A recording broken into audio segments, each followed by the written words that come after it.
Sabik ang mga tagahanga ng Monsterverse sa mas maraming Godzilla kaysa Kong, pero parang ganito pa rin sa Monsterverse. Si Kong ang muling magiging sentro ng atensyon sa Season 2 ng Monarch Legacy of Monsters na sa ngayon ay mukhang mas kapana-panabik kaysa sa Season 1. Pagdating sa pagbibigay pansin talaga sa mga halimaw sa pagkakataong ito, kumusta kayong lahat? Si Jacob ito. Bago tayo tumuloy sa paksa ng video, gusto ko munang sabihin na ang pakikisalamuhan nyo nitong mga linggo ay astig. Tingnan natin kung mapanatiling aktibo at lumago ang monster community sa community video na ito. Ngayon, maaaring pinakamaganda sa Monsterverse ang Season 2 ng Monarch. Pero hindi nun mapipigilan ang mga tao na gustuhin pa ng mas marami tungkol kay Big G-Man. Pero huwag kayong mag-alala, lahat. Maaaring binibigyan tayo ng Monarch ng pahiwatig na ang susunod na malaking blockbuster sa franchise, alam mo na, ang Godzilla X. Kong's Supernova ay si Godzilla ang magiging pangunahing focus at bida. Pagkatapos ng dalawang pelikula, na si Kong ang malinaw na naging sentro ng kwento. Sasabihin ko kung bakit, kasi malaki ang posibilidad mangyaring yon. Hindi pa ito kumpirmado, pero kung mauulit ang kasaysayan, maaaring may ibig sabihin ito. Kaya siguraduhin mong mag-subscribe kung hindi mo pa nagagawa. Magpapasalamat ako, pati na rin si Godzilla. Bago tayo magsimula sa mga spekulasyon, bakit kaya sobrang lakas ng loob ng mga tagahanga na ipahayag ang kanilang nararamdaman? Sawa na ba sila at pagod na si Kong na laging nangunguna sa palabas lately sa Monsterverse? May mga kamangha-manghang maiikling pelikula rin ba mula sa toho? At syempre, Godzilla Minus Isa na itinuturing ng marami bilang pinakamagandang Godzilla na pelikula na nagawa. Sa Monsterverse parang walang kahit isang pelikula ang umiiral.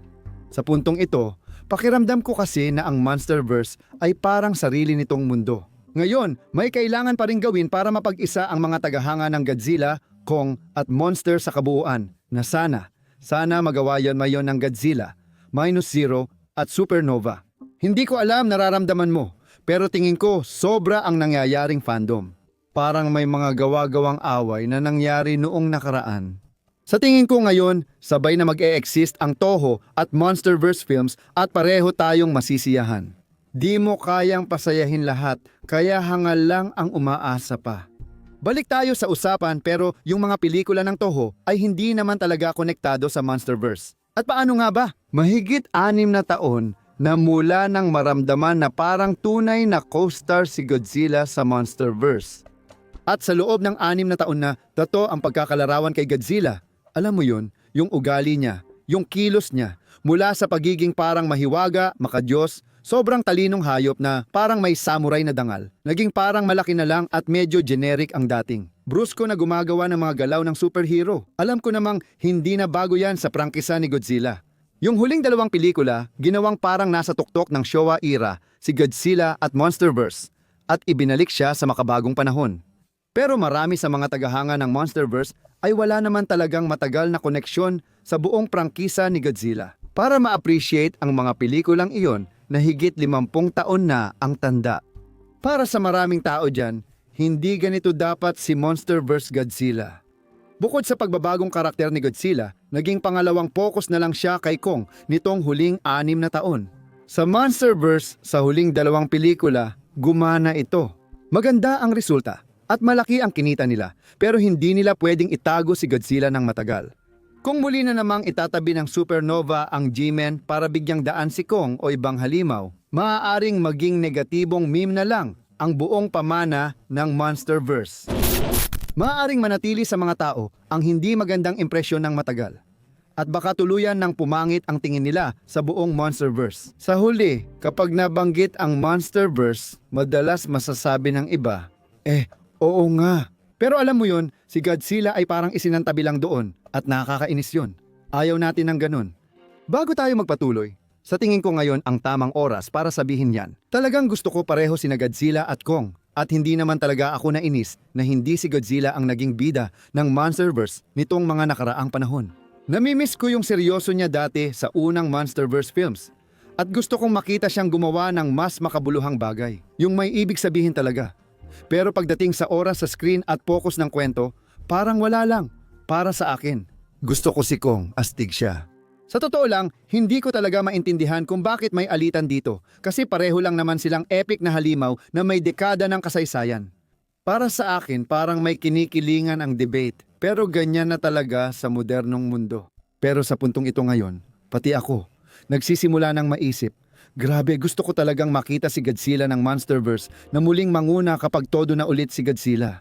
Wala nang pake kung anong bersyon ng G-Man pinapanood mo, basta sobrang saya panoorin. At ngayon, dadalhin tayo niyan sa usapan tungkol sa Monarch Legacy of Monsters Season 2. Sige, susubukan ko ang memorya mo.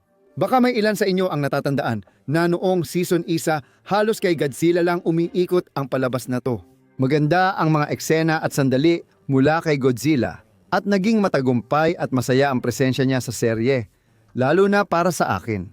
Hindi siya palaging lumalabas tulad ng gusto ng karamihan, pero kapag lumitaw siya, parang bumabalik ang Monsterverse dati. Si Godzilla ang makapangyarihang hayop na may kakaibang antas ng talino na nagbibigay sa kanya ng kakaibang aura na bihira sa ibang mga karakter. Lalo na sa mga halimaw na 400 talampakan ang taas sa panahon ngayon. Kung nagdagdag pa sila ng 1 o 2 laban ni Godzilla sa Season 1 ng Monarch, mas maganda sana ang pagpapakita sa hari ng mga halimaw. Pero ngayon, nasa Season 2 na tayo. At heto na naman, wala na namang Godzilla sa trailer. Pero sa huli lang, nilagay nila ang kanyang ungol. Dahil sa ungol na to, marami ang naghinala. Kahit hindi ipinakita si Godzilla, iniisip pa rin ng iba na magkakaroon siya ng papel sa season na ito ng Monarch. May posibilidad din na nilagay lang nila ang ungol doon para mapasaya ang mga tagahanga sa United States. O baka nilagay lang nila iyon para maalala natin na ito ay bahagi pa rin ng Monsterverse. At na si Godzilla ay umiiral pa rin sa seryang ito, hindi ko rin alam. Hindi talaga natin alam kung saan dadalhin si Godzilla sa Monarch Legacy of Monsters Season 2. Pero kahit papaano, may usapan na ngayon, salamat sa paglalagay ng The Roar, at malamang ginawa lang nila yon para doon. Gusto nilang pag-usapan natin ito, at gusto nilang iparating na, oy, hindi naman tuluyang nakakalimutan si Godzilla dito. Ngayon, kung huhulaan ko, masasabi kong kung lalabas man si Godzilla sa Season 2, baka may kinalaman ito sa lumang Godzilla na ito. Yung artikulo sa balita sa end screen ng King of the Monsters. Posible pa rin na hindi talaga kanon ang mga balitang artikulo sa dulo ng King of the Monsters. Pero hindi masaya yon, kaya patuloy kong paniniwalaan na kanon talaga sila. At kung ganoon nga ang kaso, kung mas marami pang aksyon ng Titan ang papunta sa Skull Island, dahil kailangan nating tandaan na ang Monarch ay nangyayari bago ang pag-aalsa ni Ghidorah. Pwede nilang paglaruan ang konseptong ito. Ang G-Man ay umiikot sa Skull Island, binabantayan ang mga nangyayari doon. At alam natin na si Kong ay ilang beses nang narinig o naramdaman si Godzilla bago siya umalis sa Skull Island. Kaya magiging astig kung sa wakas ay makikita natin yon. Baka may matinding banta na lilitaw mula sa loob ng Skull Island, malalim sa Hollow Earth. At magkakaroon ng cameo battle si Godzilla laban sa halimaw na ito sa dagat habang sinusubukan nitong makatakas at atakihin ang buong mundo. Habang si Kong naman ay nananatili lang sa kanyang isla at ipinagtatanggol ito. Bukod pa roon, di ko makita paano magiging bahagi si Godzilla dito. Maliban na lang kung pagsasamahin ulit nila ang mga kwento at lalo pang malilito ang lahat. Biglang lilitaw si G-Man sa Skull Island nang walang dahilan, pero hindi ko nakikitang mangyayari yon. Mas gusto ko yung kwento na hindi pumupunta si Godzilla sa Skull Island. Parang tama lang sa akin yun. Iyon lang ang lugar na iniiwasan niya. Dahil mahilig ang Monarch sa laro ng oras at kasaysayan, baka pwede nilang ulitin yung flashback na eksena. Kung patuloy magpapakita si Godzilla, astig yun. Lalo na kasi para sa akin, ilan sa pinakamagandang eksena ng unang season ng Monarch ay yung bumabalik sa nakaraan ang palabas. At nakikita natin, alam mo yun, ang kasaysayan ng Monarch at ng Monsterverse at lahat ng yon, sobrang astig para sa akin. Kaya kung nandyan si Godzilla sa Season 2 ng Monarch Legacy of Monsters, malamang sandali lang siya lalabas at sana sobrang astig. Yung tipong sobrang lupit. Kung papalarin tayo, sana mas mahaba pa yan kaysa sa 10 segundong eksena na binigay kay Kong noong Season 1. Pero sa tingin ko talaga, baka may pinaghahandaang mas malaki ang lahat ng ito. Kung si Kong ay magkakaroon ng malaking focus sa Season 2 ng Monarch tulad ng ginawa kay Godzilla noong Season 1. At pagkatapos, maalala na pagkatapos ng Season 1, si Kong ang naging pangunahing focus sa bagong imperyo. Kung si Kong ang bida sa Monarch Season 2, posible kayang si Godzilla naman ang magiging sentro sa Godzilla X Kong Supernova. Gaya ng naging papel niya sa Monarch. Nagiging wild na, pero sa tingin ko naiintindihan nyo naman. Napag-usapan na malamang si Godzilla ang magiging sentro ng kwento ngayon. May mga pahiwatig na agad sa mga pamagat pa lang. Ang bagong imperyo ay malinaw na tumutukoy kay Kong bilang Hari Kong, ang pinuno ng kanyang bagong uri. At ngayon, sa supernova, hindi ko talaga makita kung paano nauugnay ang ganong uri ng pamagat sa isang karakter tulad ni Kong. Maliban na lang kung ang buong planeta o kalawakan o kung anumang ganon ay sasabog at kailangan ni Kong na maghanap ng isang makapangyarihang bato para pigilan ito. Kita mo, yan talaga yung mga ayaw ng tagahanga ngayon. Sa Monsterverse, hayaan munang magpahinga si Kong at matutong mamuno sa bagong grupo niya. Hindi natin kailangan agad siyang isabak sa bagong pakikipagsapalaran. Maaaring mali ako dito at kung ganun nga ayos lang. Pero teka, paano kung tama ako? Hindi ba't ang saya kung sa wakas ay maramdaman ulit ni Godzilla na siya ang bida sa Monsterverse? At baka naman mas mabigat pa ang spekulasyong ito kaysa sa inaakala ko. Ngayon, gusto ko kayong tanungin. Mga aura-wielding na taga Dangerville at bagong manonood, ano ang nararamdaman ninyo rito? Sa palagay nyo ba sapat na ang mga palatandaang ito para patunayan na si Godzilla ang bida sa susunod na malaking Monsterverse na pelikula? Sa unang pagkakataon sa halos isang dekada, paglabas ng pelikulang ito. Mag-enjoy kayong lahat sa pakikipagkwentuhan sa comments at sana ay nagustuhan nyo ang mas community-centered na video na ito. Wala talaga akong script o iba pa. Alam nyo naman kung paano ako magsalita mula sa puso sa mga ganitong klase ng video at palaging masaya itong gawin. Gusto ko talagang maging totoo sa inyo, pero alam ko rin na mahirap mapasaya ang lahat.